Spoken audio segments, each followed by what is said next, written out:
Hey guys, thanks for stopping by Gregsbeerreviews today. Yeah, the old clock says it's 5 o'clock. Beer 30. Let's go see what's in the fridge today.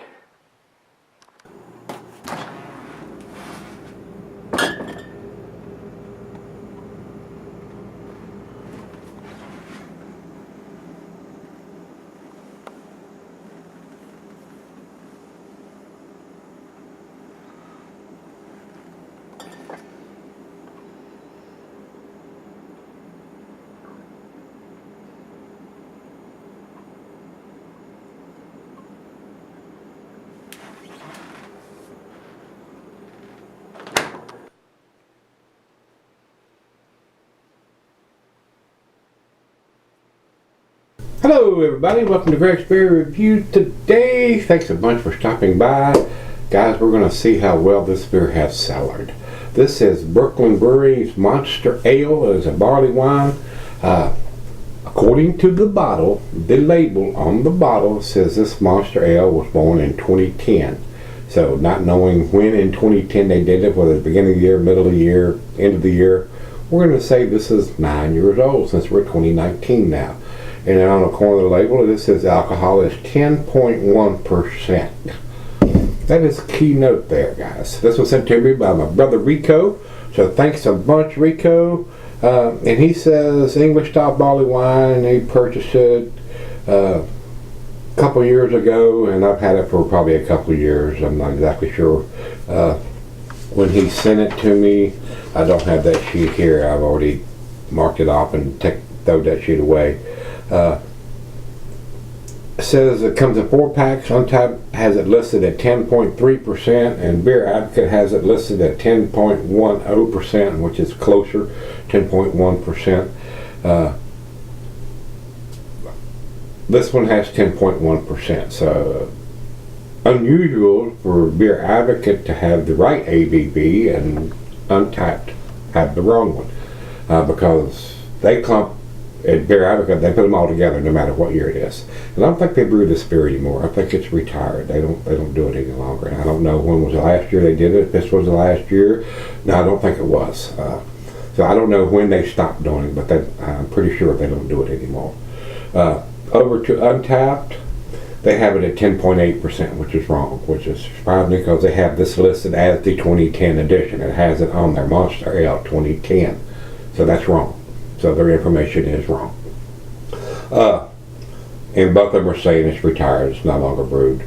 And it is a big, long description, so bear with me. Brooklyn Monster Ale is a classic barley wine, a style originally brewed by the butlers to the English and American aristocracy,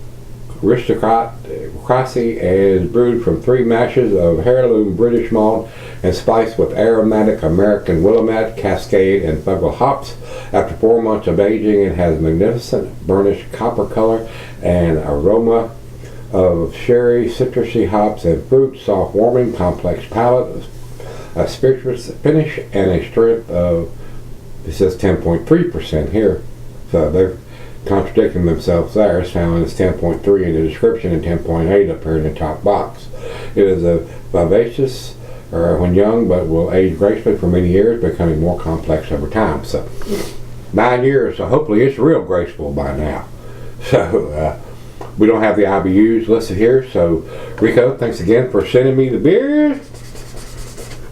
And I think we've kept it long enough, so let's get it open and get it into the glass and see what we've got. This is a big beer, that's why they call it Monster Ale. Little hiss, not much smoke into the glass, and I don't know how much sediment is going to be in the bottom of it since it's been cellaring that long. I'll be able to tell you when I see the back end of the bottle come out. It's a nice brownish red color. I didn't see a whole lot of junk coming out of the very end of the pour there, guys. It does have a heavy yeast cake on the bottom, and it looks like most of it stayed there. Yay, good for me. Didn't pour very much ahead, and it is a brown color, guys. Very cloudy up here. A little bit of light coming through the thin part of the glass. Not a lot of bubbles streaming up either.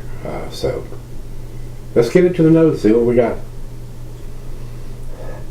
I am getting a little bit of alcohol. I mean, it has not dissipated with the age of the beer. There's a little gnat or something flying around in here. Roasted malt. A little bit of, that thing landed on my glass. Little gnat. Nice sweet smell, like most barley wines have. Smells very nice. Maybe a hint of some caramel toffee or some molasses in there. Not heavy on the molasses. Got a very nice sweet smell. And there comes the air conditioner, so I'll speed this up a little bit because I know that interferes with the audio on these beer reviews. Let's dive in. Cheers, everybody. Cheers, Rico.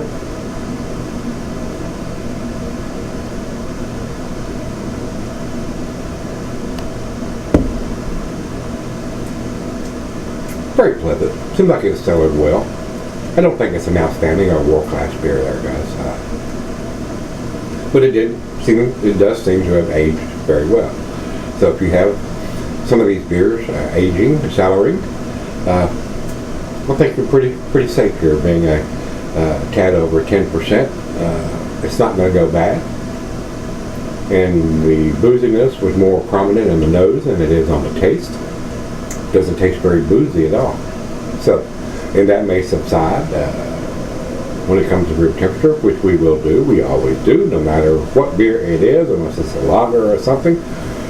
So let me sip on this one, and we'll come back and give it a grade, guys. All right, guys, I'm back. I've been sitting on it for quite a while now. It's up to room temperature. Look at the bottle and I come back, and there is some kind of black ink stamped underneath the label, but you can't read it. It's virtually impossible to read. So it may have had some kind of dating on it to tell you when it was packaged or some kind of code or something. All we have to go by is it's 2010, not knowing it was beginning of the year, middle of the year, end of the year. So like I said, it's at approximately 9 years old. I haven't done very many things lately or fresh from this brewery, so I don't know how they're stamping or dating their stuff nowadays. This one, like I said, was done in 2010, which is a long time ago. But it seems to have sold fairly well. It's a decent beer. It's not outstanding. I don't even think it's an A beer, guys, to be honest about it. There are better barley wines out in this. Maybe it's why they retired it.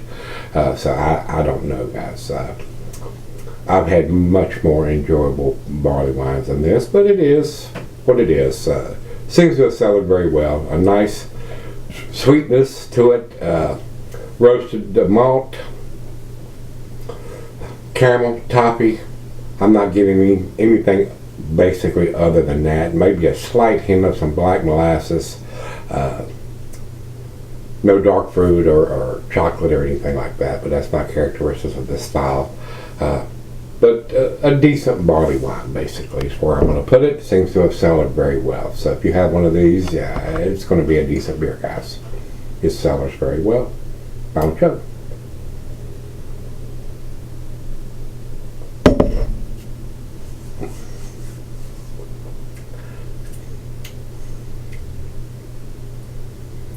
It is a tasty beer. I enjoyed this. Rico, thanks again for sending it to me. It's a nice beer. I'm not going to take anything away from it. Brooklyn Brewing does some really nice stuff. They do a lot of transitional stuff, but they do some bigger bottles and some pretty tasty beers. This one is decent. It's not an A beer to me, guys, and I'm going to grade it accordingly. It does have 2010 stamped on the label there. So, but I can't read what the ink is underneath that label if it's being more specific there, telling us a month, day, or year, or some kind of Julian code or what. I can't read it. It's been smudged off.